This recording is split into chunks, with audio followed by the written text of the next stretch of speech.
Cameroon engages on the COVID-19 vaccination superhighway, encouraging more of its citizens to go for the jabs and emulate the Israeli, American, British, and Chinese success stories. The Northwest pulls its security arsenal together to wage a spirited war against separatist hoodlums and exterminate the adventures of artisanal firearms fabricators. The Douala City Council embarks on repressive operation to rid the city of street hawkers who are confusing sidewalks for malls on an operation dubbed Restore the Sidewalks to Pedestrians. Those are our lead stories. Hello, I'm Ben Menopufong in Yaoundé. Welcome to the 7:30 News.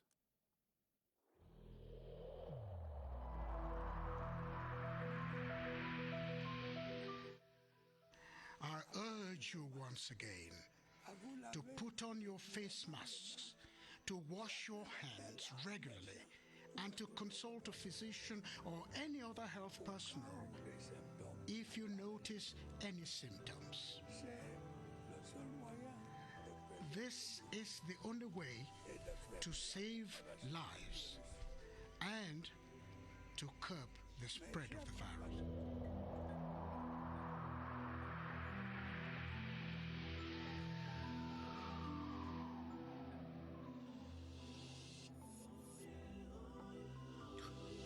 Thanks for joining us. The Technical Monitoring Committee of the Performance-Based Approach in the Cameroon Health System was holding its first quarterly evaluation meeting in Yaoundé today. Discussions at the meeting centered, amongst others, on the presentation of the annual work plan for 2021. The main mission of the committee is to boost quality in healthcare delivery across Cameroon and the payment of disbursement to health centers with the performance quotient as the only yardstick. And one of the major weaknesses in healthcare delivery in Cameroon is the absence of quality, a shortcoming aggravated by the lack of medication and the obsolescence of existing equipment and technology. Cynthia Saptala took interest in the health system in Cameroon and reports that it is a sector that needs an urgent and thorough overhaul. To properly identify the flaws in the current health system, over 400,000 patients in the different communities were interviewed as part of a progress report. The feedback in terms of access to quality care was that of a general improvement, despite persisting weaknesses in terms of its cost. The cost of healthcare is high, and we need to improve. There is no sufficient drugs at the level of facilities. To ensure standard care with the existing equipment pool challenges, bonuses and subsidies are given to health facilities who achieve the required minimum in terms of quality care, incentives to motivate the health personnel. The expectations from health personnel in the different districts is in terms of payment. With the efforts put in, many would like to see these incentives paid on time. To attain the level of quality required for the successful implementation of the universal health coverage, experts see getting more health centers to implement the performance-based financing approach can help. The government of Cameroon is very implicated on the financing of the approach, paying in terms of subsidies instead of the traditional way of just earning credit to our health facilities. The performance-based financing approach, implemented with support from the World Bank, currently covers 60% of health facilities and today makes it possible to improve on the availability of certain equipments and reduce absenteeism amongst the personnel. The African Medicine Agency, which is expected to regulate quality and access to drugs on the continent, is slowly becoming a reality. The African Union Special Envoy for the agency, Michel Sidibe, was discussing the issue today at an audience granted him by Prime Minister Joseph Diangute here in Yaoundé. The two officials exchanged on modalities for the ratification of the treaty setting up the African Medicine Agency. Star Building correspondent Christian Chatham reports. The African Medicines Agency was set up by African Union heads of state and heads of government in 2019 to improve access to quality, safe, and efficacious drugs on the continent. 15 member states are required to ratify the treaty in order for the African Medicines Agency to take off officially. The visit of the AU ambassador for the African Medicines Agency, Michel Sidibe, to Prime Minister Joseph John Goute was essentially to solicit Cameroon's ratification of the treaty, setting up the African Medicines Agency. It allows us really to go through the process of ratifying the African Medicine Agency. Economically is important. Today, medicine market is $1,004 billion. While recalling that the National Assembly has already adopted a bill authorizing the President of the Republic to sign the treaty establishing the African Medicines Agency, Prime Minister Joseph John Goute reassured the AU envoy of Cameroon's commitment to all initiatives which are meant to improve the lives of the population. The year 2020 has been quite a challenging year indeed, with the outbreak of the coronavirus pandemic. But the discovery of vaccines has brought a glimmer of hope for a return to normalcy in a not too distant future. Out in Cameroon, many are still reluctant to get vaccinated because of the polemics and other conspiracy theories surrounding anti-COVID immunization, with those who have been vaccinated encouraging others to follow suit. Beauty Ngum caught up with two of them and put together this following story. A majestic walk in a healthy body. Confident, COVID-19 can attack, but its effect will be mitigated. This retired civil servant is fully vaccinated. He has taken the second dose of the 2-dose series of Sinopharm. I would tell you that maybe I had a side effect because I was psychologically prepared about her side effect, but I don't think it was something really significant. I felt good, and the next day I did my sports as usual, and right now I'm good.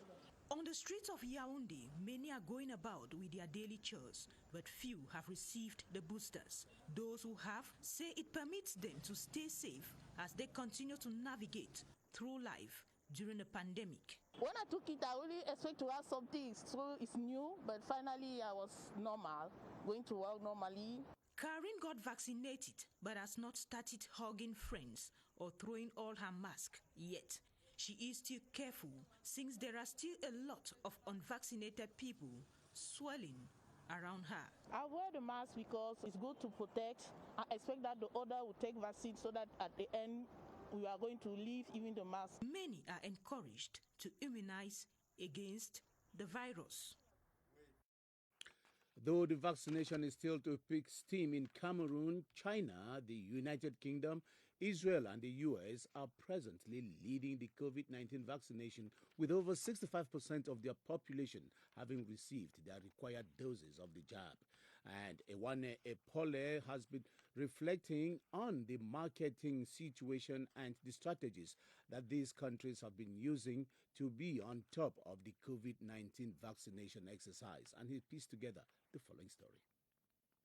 Across the world, China and the United Kingdom have been championing the vaccination exercise against COVID-19, with almost 65% of its population vaccinated as of June 21st, 2021.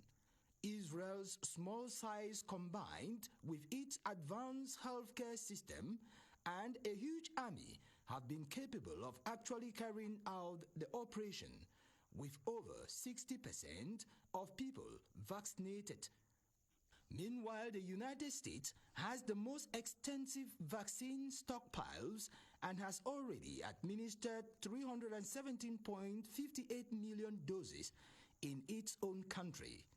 The government of former President Trump pumped in much money by launching the Operation Warp Speed, with the aim of incentivizing pharmaceutical companies to come up with a working vaccine. This was gratefully capitalized on a number of pharmaceutical companies to carry out the project. AstraZeneca and Novavax each receive 1.6 billion US dollars. Given that the United Kingdom, China, Israel, and the United States are working more closely with the pharmaceutical companies and has invested billions in development, they have secured themselves preferential treatment with 5 of the 6 vaccine manufacturers. Cameroon's finance minister has received authorization by delegation to issue 450 billion Cfa francs worth of Eurobonds on the international financial market to help service the 2015 Eurobond debt of the same value. Having been ratified by Parliament and enacted into law by the President of the Republic, the law gives the state the green light to negotiate future loans. And details with Clarissa Reitaka. It was the push needed by the government delegating powers to the Ministry of Finance to go through with plans to once more turn towards the international financial market for another Eurobond. 450 billion CFA francs within the ceiling for non-concessional loans. This follows the Ordinance of May 2021, amending Section 49 of the 2021 Finance Law. The idea is to enable the state redeem all or part of the 2015 Eurobond worth the same amount. Financial experts are equally doing their math, as favorable market conditions have brought interest rates down, making the move a timely one. Ratified during the current parliamentary sitting and enacted into law, there are equally hopes that it sends out a positive message to investors looking forward to sourcing out funds for Cameroon's development drive.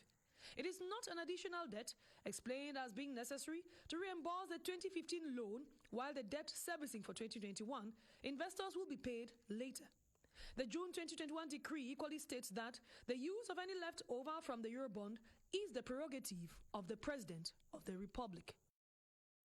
Let's go over to Parliament now. 5 bills already adopted at the National Assembly have been tabled at the Senate for scrutiny. The bills were presented to the entire House chamber during a plenary sitting chaired by Senate President Marcel Nyat Njifenji. We have details with Senate correspondent Charles Anyangwe. The 5 bills forwarded to the Senate by the President of the National Assembly were first of all examined at the Chairman's Conference and found admissible before they were presented to the entire House chamber during this plenary sitting chaired by Senate President Marcel Nyat Njifenji. Out of the 5 bills, 3 were sent to the Foreign Affairs Committee for scrutiny. They include the bill to ratify the Treaty of the African Medicine Agency, the second on the Economic Partnership Agreement between Cameroon and the United Kingdom, and the third, the agreement between Cameroon and the Swiss Federation on the reciprocal abolition of visa requirements. The fourth bill on genetic resources and the equitable sharing of its benefits was forwarded to the Committee for Production and Exchange, while the Ordinance of 7 June to amend and supplement some provisions of the Finance Law of Cameroon for 2021 was sent to the Finance and Budget Committee. Shortly after this plenary sitting chaired by Senate President Marcel Nyat Njifenji, some members of government began defending the bills before the competent committees. The Minister of the Economy, Alamin Ousmane May, and Felix Mbayu, Minister Delegate in charge of Commonwealth, all appeared before the Foreign Affairs Committee to defend the bills that concern their respective ministerial departments. The Constitutional Laws Commission of the National Assembly and the National Commission on Human Rights and Freedoms have agreed to set up a permanent collaboration framework through which they will be exchanging views on rights issues. They reached the agreement in Yaoundé today after an information and exchange forum at the National Assembly, during which the activities of the Rights Commission came under critical scrutiny. Esther Kmer has more. The missions of the National Commission on Human Rights and Freedoms outlined to the lawmakers, the functioning of the independent institution is assessed. We have voted a law to improve the action of the Cameroon Human Rights Commission. We decide to know how is this law really applied in the field. In moments of crisis, the Commission faces a number of challenges. The biggest problem we are facing is the access to the places where the allegations of human rights violations are raised. Sometimes it's difficult where peace is not there.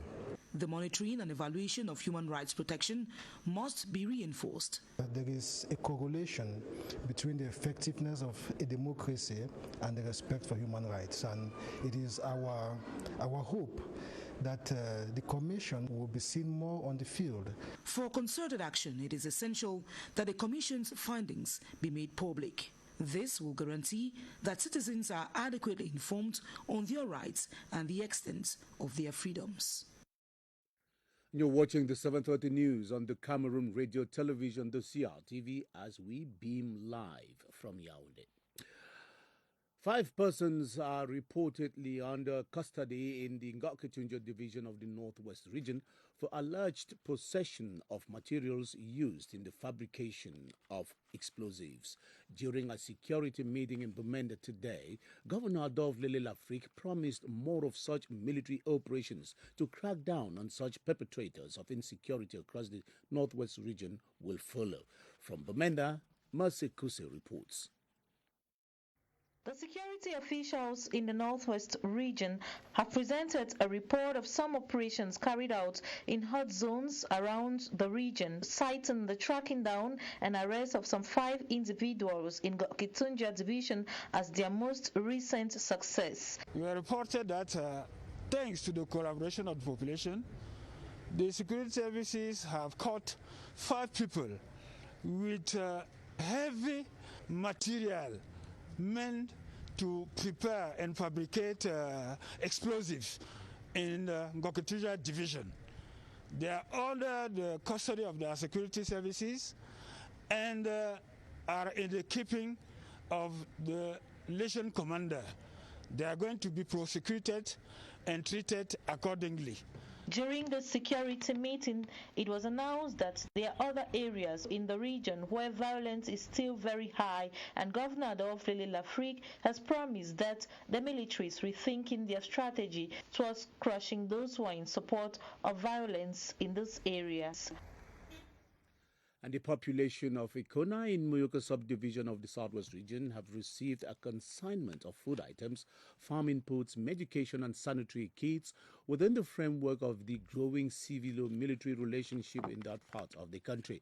The gesture was made by the military corps of the region under the leadership of the commander of the 21st Motorized Infantry Brigade, Colonel Severin Ayenga, and the commander of the Southwest Gendarmerie Legion, Colonel Henri Chinda Bovziko. The rest of that story with Annabelle Ndike Noanyang from CRTV Southwest. Life is gradually returning to normalcy in Ekona, one of the areas that has been hardly hit by the socio-political crisis in the Southwest region. In a bid to strengthen the existing relationship, the military has carried out a humanitarian gesture to the population of Ekona. In the package, you find food, you find medicines, you find even material to fight COVID-19 and also material for agriculture. We are here for their security, to secure them. We are here to tell them that we are with them. The over 500 beneficiaries present at the premises of the Presbyterian Primary School, Ekona, have saluted the kind gesture of the military. These medications are going to help us to provide care to these patients when they come in those desperate moments free of charge. The divisional officer for Moyoka subdivision, Rekesino Tanyakwo, and the mayor Lazare Langino used the platform to encourage the population to shun all forms of violence and live together to build a better Cameroon.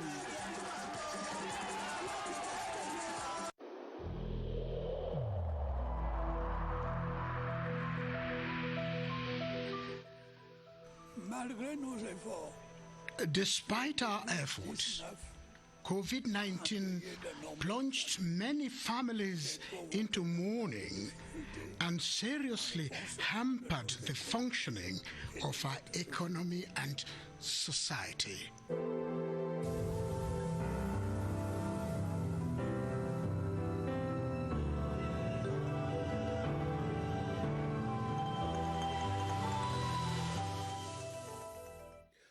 Let me take you back to COVID-19 and talk vaccination again. The Cameroon government has ordered a huge stock of the Johnson & Johnson COVID-19 vaccine to diversify and reinforce the availability of the AstraZeneca and Sinopharm brands imported over a month ago. Tonight, Gilbert Ongene and his guest at the Public Health Emergency Operations Center here in Yaoundé, Dr. Tambashu Afizu, are looking at the advantages that the country will be deriving from this new importation. Hello, Gilbert. Hello, Ben Menopufong, televiewers. Welcome to the Public Health Emergency Operations Center. Today we are talking about a new vaccine ordered by Cameroon to reinforce the vaccination campaign that is ongoing. We are talking about the Johnson & Johnson vaccine. With us is Dr. Tambashu Afizu, who is of the National Immunization Program. Good evening, Doctor. Good evening. Now, tell us, Johnson & Johnson, what is its origin? Johnson & Johnson is one of the COVID-19 vaccines that are already being used in several other countries. It is produced in the United States of America, and it's very effective in the prevention of COVID-19, and those that are vaccinated are protected, and about 90% protection. And it's administered in a single dose. With a single dose, the person is protected against COVID-19 infection. Now, what quantity of this vaccine has been ordered by Cameroon, and what is the target population? In Cameroon, we have ordered about 5,300,000 doses of Johnson & Johnson vaccine. And those that are eligible is every Cameroonian that is 18 years and above.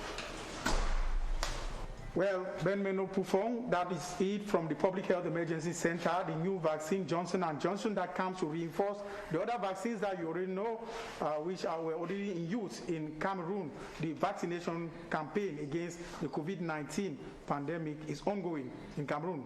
Over to you, studio. Thank you very much, Gilbert. And in Cameroon, it is not a question of availability of the vaccines, but rather the will to have them people vaccinated that is posing problem, and we should go out for them. The need to leverage funds for the construction of decent low-cost housing has been described as a continental concern needing a collective approach. The issue was the focus of discussions at the General Convention of the 40th Shelter of Afrique, during which the mobilization of informal sector financing to be redirected for low-income earner mortgages was highly recommended. Clarice Array Takang is here with details. Decent but affordable housing. Achieving this goal for Africa calls for credible actions to fund the accommodation needs of the population. It makes it socially and morally correct that the little money that is paid as taxes is used to help the most needy people in the society. So we put that money we give it to municipalities, and we actually condition and tell municipalities that this money, you must only use it for housing. We have community groups that are organized. You only need a bit of support financially from the government. You give them either low interest or interest-free money to them. Instituting an inclusive national housing policy, mobilizing resources from the informal sector, the contribution of pension schemes, and developing the local construction material industry have been identified as some of the ways of making homes more affordable. There must be transitional accommodation, which they can rent. That's one model that we must adopt. The second model must be the rent-to-buy model. One can have a house on a rental basis for a given period of time. After 15 years, 20 years, you have paid sufficient money for the procurement of that house. Leveraging funds for decent low-cost houses in Africa is said to be a common objective. It therefore requires the commitment of all. We take you over to Douala, where the city officials have launched an operation to rid the streets of hawkers who have converted sidewalks into malls of the city. The issue is said to be creating traffic difficulties in the town, and the Douala City Council now wants to send them off in an operation that it has christened Restore the Sidewalks to Pedestrians. We have details with Dixie Nashu from Douala. Most traffic congestion in the city of Douala is caused by urban disorder.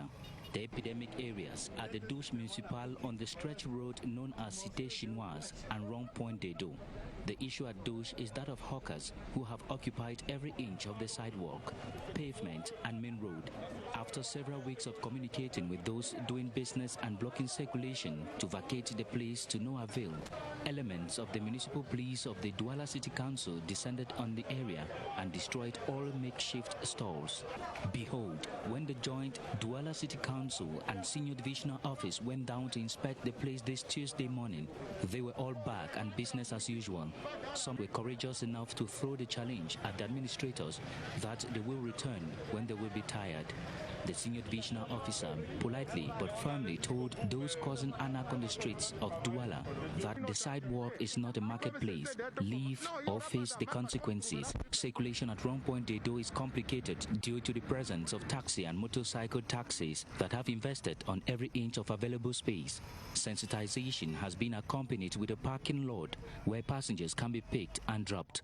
The mayor of the city of Douala took the senior divisional officer to the place which is situated at the west wing of the Rond-Point des Dos, and today they told motor taxi riders that defaulters caught picking or dropping passengers on the road will be called to book. It should be noted that defaulters of these measures can see their property seized and fines go from 10,000 francs to 500,000 francs depending on the kind of activity causing the disorder.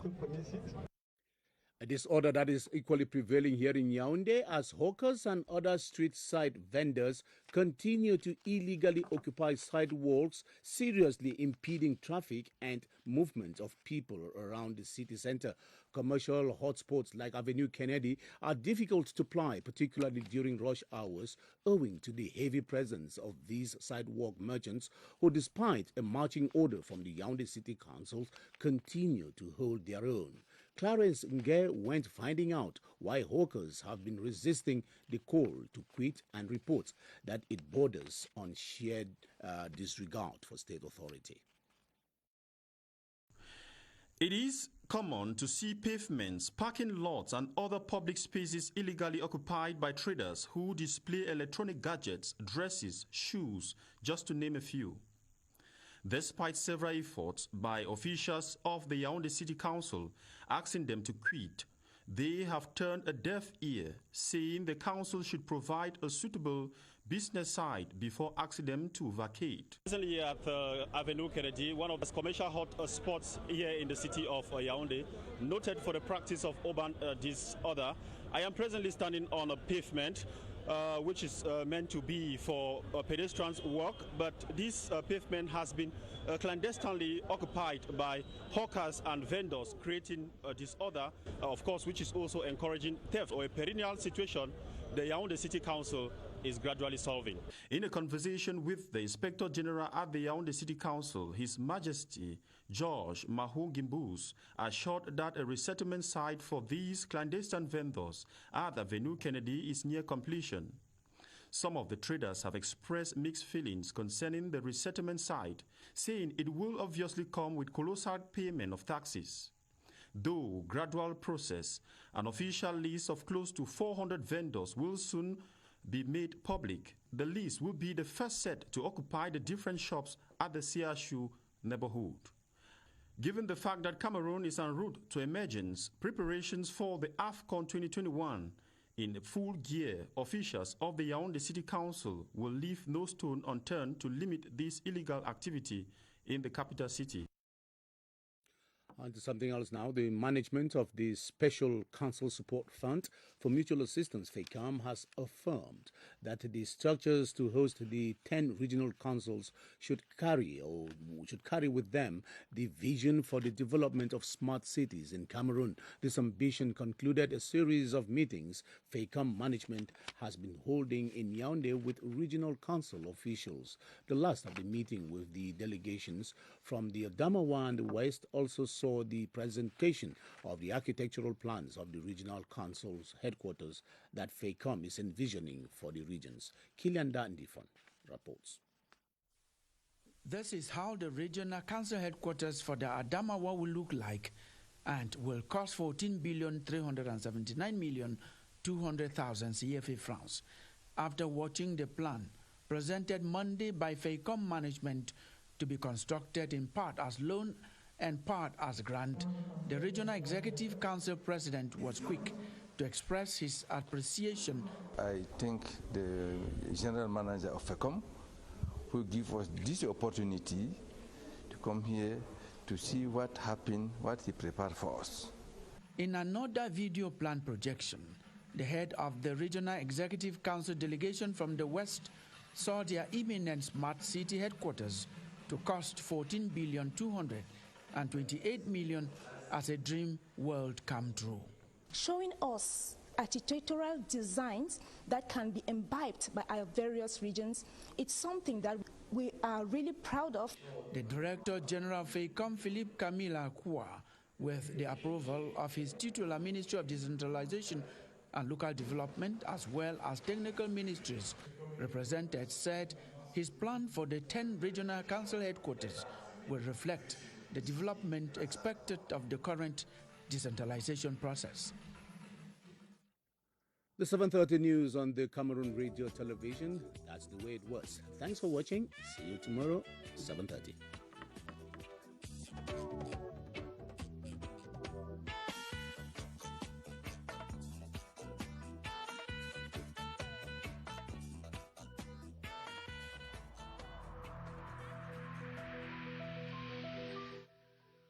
I urge you once again to put on your face masks, to wash your hands regularly, and to consult a physician or any other health personnel if you notice any symptoms. This is the only way to save lives and to curb the spread of the virus.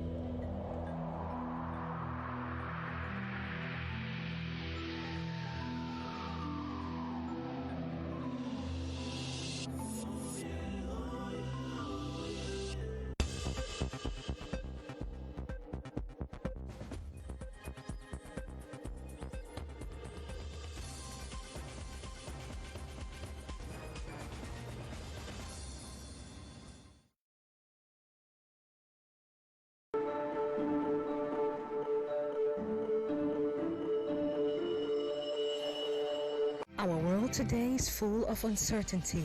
But then, do we really need to be worried? If the infrastructures that are built today could bring development to our regions, if the opening up of our business to the world could be expanded, if more avenues to bridge the gap between our cultures could be explored, what then if we had no cause to be worried?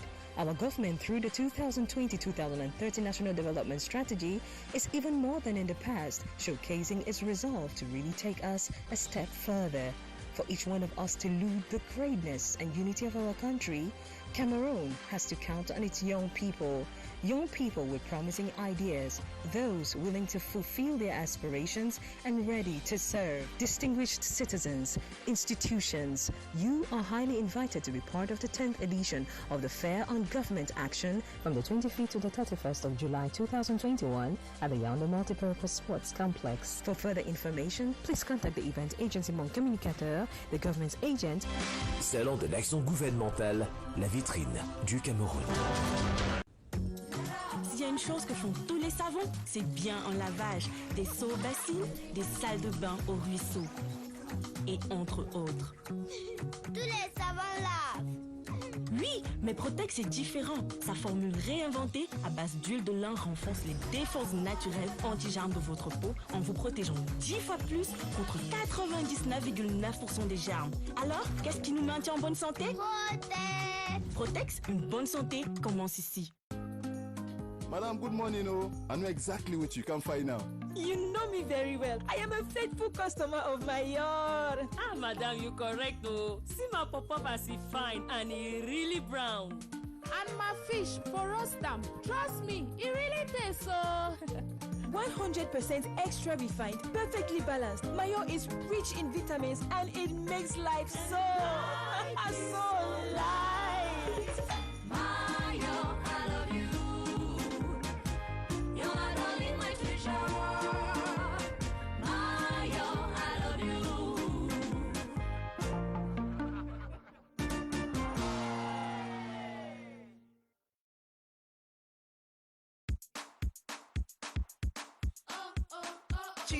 âgé de 5 à 16 ans, tu as des talents de chanteur, de danseur, de comédien ou de mannequin?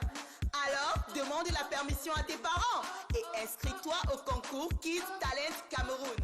Débute ta carrière professionnelle et gagne de nombreux lots. Jusqu'au 7 juillet, envoie ton nom, ton prénom, ton âge, ta ville au 6 94 32 91 66 ou sur Facebook Kids Talent Cameroun. Date et lieu du casting, le 10 juillet à la Case des Arts, face portail du lycée bilingue et Sos. Pour plus d'informations, Facebook Kids Talent Cameroun.